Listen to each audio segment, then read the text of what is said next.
Bonjour, je suis Christophe Dafurilla, kinésithérapeute du sport. Je vais vous présenter la planification, le retour de blessure et les outils d'aide à la prise de décision.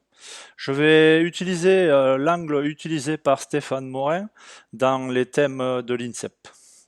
Alors, je vais brièvement me présenter mon cursus, celui qui m'a amené à me spécialiser dans la planification, le suivi et l'analyse de données en retour de blessure. J'ai été assistant entraîneur en association de sport de combat durant ma scolarité, puis kiné du sport. J'ai fait de la athlétisation, de la préparation physique, en rugby à 15, fédéral 2, fédéral 3, en rugby à 7, élite 1, élite 2. Et j'ai trouvé un point commun à toutes ces disciplines qui était d'amener un sportif d'un point A à un point B dans un contexte et un environnement spécifique, mais deux problématiques qui étaient comment élaborer le plan et comment individualiser à l'intérieur de ce plan. J'ai réalisé un mémoire à l'université sur la planification de la performance et la prévention des blessures en rugby professionnel. Cela a consisté à suivre une équipe de Pro D2 sur toute une saison, récolter des données sur tous les sportifs, sur toutes les séances, 1500 données par jour, 5000 données par semaine, 200 000 données sur la saison.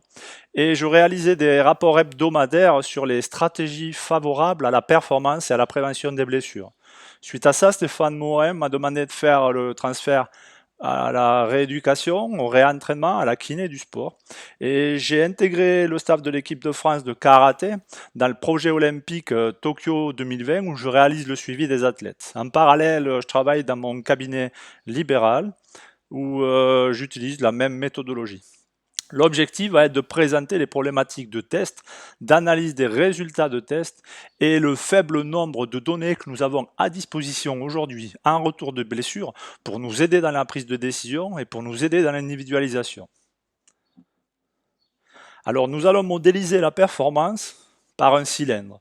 Si nous observons cette performance sous un angle de vue, un test, le résultat, la projection, est un carré.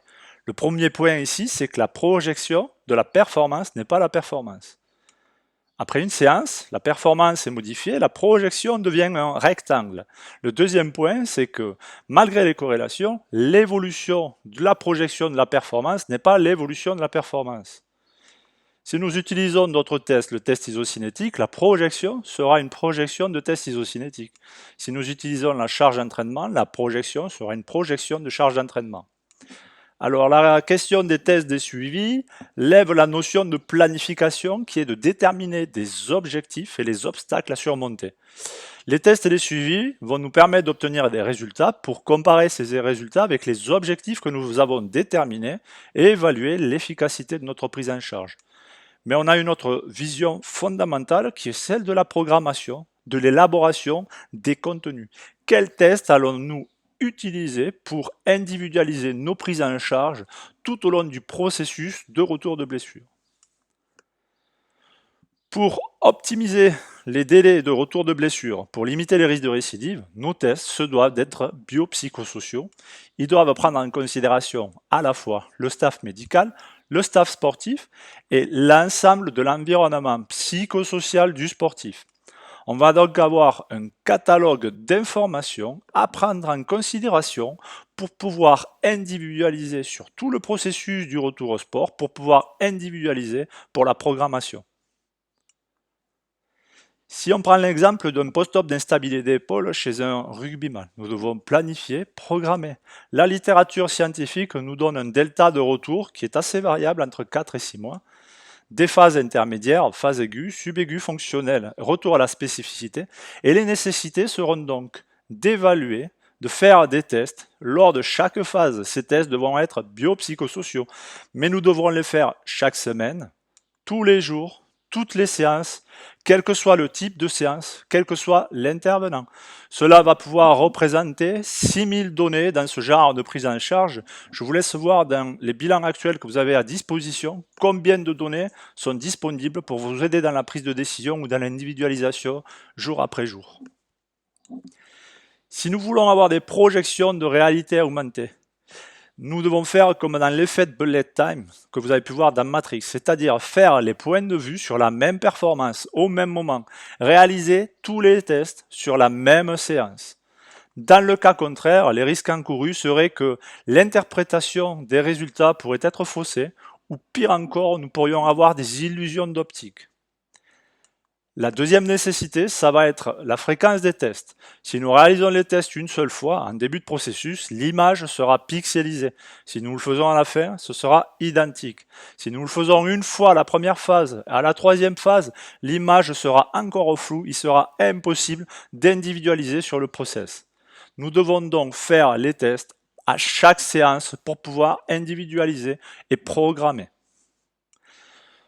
Pour optimiser les deltas, pour limiter les risques des récidives, pour avoir des projections de performance en réalité augmentée, nous devons donc faire les tests de façon biopsychosociale, les faire tous à la même séance et les faire à chaque séance. Qu'est-ce que nous avons aujourd'hui à disposition qui pourrait répondre à cela et est-ce que c'est chronophage? Les outils que nous avons à disposition, les tests isocinétiques, les gonios, les dynamos, l'Athletic Shoulder Test et les HOP tests pour d'autres pathologies, tous les tests à disposition sont évidemment indispensables et incontournables, mais ils ne répondent pas à ce cahier des charges de pouvoir être réalisés tous en même temps et sur la même séance. Alors, quel est l'outil que nous avons à disposition qui va pouvoir nous rapprocher de la réalité et de remplir ce cahier des charges de la nécessité de réaliser tous les tests de façon biopsychosociale le même jour et le faire à chaque séance? L'outil le plus adapté, nous l'avons sous la main, c'est le sportif lui-même. La question qui va se poser, c'est comment allons-nous collecter les informations? La collecte va se faire par l'intermédiaire d'une web application, soit sur le smartphone par saisie tactile ou encore sur une tablette. Le sportif va saisir un ensemble de paramètres liés à la séance, que ce soit une séance avec le staff médical, que ce soit avec le staff sportif ou une séance solo.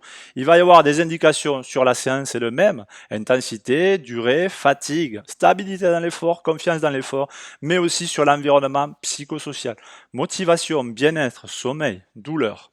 La question ici légitime, est-ce que c'est chronophage? Ça prend moins d'une minute, ça prend 52 secondes pour saisir à chaque séance et avoir cet ensemble d'informations. Après la collecte vient la question de l'interprétation. Pour cela, nous avons des synthèses graphiques hebdomadaires, quotidiennes, séance par séance et par marqueur. L'exemple ici, c'est encore une fois un post-op d'instabilité d'épaule et c'est l'indicateur de la stabilité. Donc on s'aperçoit qu'en phase aiguë, durant les 2 dernières semaines, la stabilité est très bonne. L'athlète est immobilisé. Puis en phase subaiguë, on soustrait l'immobilisation et on a une dégradation du ressenti de stabilité.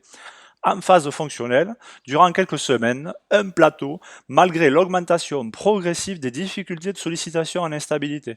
Lors de la phase de retour au spécifique, à nouveau une dégradation au niveau de la stabilité. On ira investiguer dans les synthèses quotidiennes et séance par séance quels sont les facteurs susceptibles d'avoir pu dégrader cette sensation de stabilité. Une fois qu'on a identifié les paramètres de façon quotidienne, il va falloir moduler l'information, coordonner les interventions, que ce soit pour le staff médical ou le staff sportif. On va dire quelle variable a été sur ou sous-sollicitée pour augmenter la progressivité ou diminuer la progressivité dans l'item concerné pour obtenir les effets désirés en fonction des objectifs fixés. C'est ainsi qu'on pourra être efficace et tout ça sous modulation environnementale psychosociale. Pour aller plus loin, on va pouvoir exporter les informations dans un programme d'analyse statistique, faire des analyses de composantes principales, des analyses multivariées ou encore du clustering, c'est-à-dire un partitionnement de données. Ici, nous avons un arbre avec les indicateurs dont nous avons parlé tout à l'heure, les psychosociaux et ceux correspondant à la séance, qui vont être associés les uns avec les autres. Les indicateurs du groupe A ici sont associés aux indicateurs du groupe B. Mais dans le groupe A, nous avons des indicateurs qui sont plus fortement associés. Les indicateurs du groupe A1 sont plus fortement associés avec les indicateurs du groupe A2. À l'intérieur du groupe A2, ces indicateurs sont à nouveau plus fortement associés. On peut observer que les indicateurs douleur, tactique, confiance, stabilité sont plus associés entre eux. Il va falloir aller investiguer pourquoi les facteurs tactiques d'incertitude lors du retour à la spécificité ont pu impacter la douleur, la confiance dans l'effort et la stabilité. Est-ce que l'augmentation de la progressivité dans l'incertitude par le staff sportif a été trop importante ou pas assez importante? Nous allons aller voir dans les indicateurs et synthèses quotidiennes pour aider à la prise de décision. Voilà ce qui peut se faire aujourd'hui dans les aides à la prise de décision en réalisant des tests systémiques, heuristiques, holistiques sur toutes les séances. Des tests d'une façon biopsychosociale pour éviter les problématiques d'analyse de résultats et les problématiques d'illusion d'optique.